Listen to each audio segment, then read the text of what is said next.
જય શ્રી કૃષ્ણ મિત્રો, આ છે ઉષાબેન. જય શ્રી કૃષ્ણ. તો આજે હું ને મમ્મી બસ દાબેલી બનાવી રહ્યા છીએ. આજે થોડો વરસાદી માહોલ હતો એટલે ઘરે દાબેલી બનાવી. આમ બધું મળે પણ આટલું સ્વાદ પ્રમાણે બધું બહાર ન મળે એટલે ઘરે બનાવીને ખાવું પડે બધું. એટલે જાતે બનાવી બનાવી દાબેલીનો પ્રોગ્રામ, સરસ મજાની દાબેલી. તો ઇન્ડિયામાં બધું મળે આપણે કે ભાઈ ખાવાનું મન થયું ને કે ચલો ભાઈ આ ખાઈએ ને તે ખાઈએ, પણ અહીંયા આગળ કઈ તમને ખાવાનું મન થાય તો બધું જાતે બનાવવું પડે. જાતે બનાવવું પડે. તમને જેટલું ખાવાનું મન થાય એટલામાં તમારું મૂડે ઓફ થઈ જાય પછી. એટલા માટે સરસ મજાની દાબેલી, મસાલાની સુગંધ આવી રહી છે.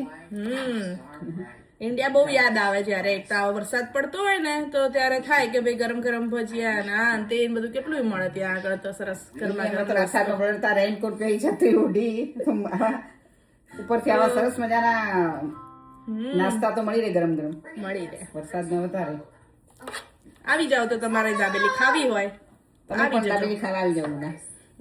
ચલો મળીએ ત્યારે. જય શ્રી કૃષ્ણ.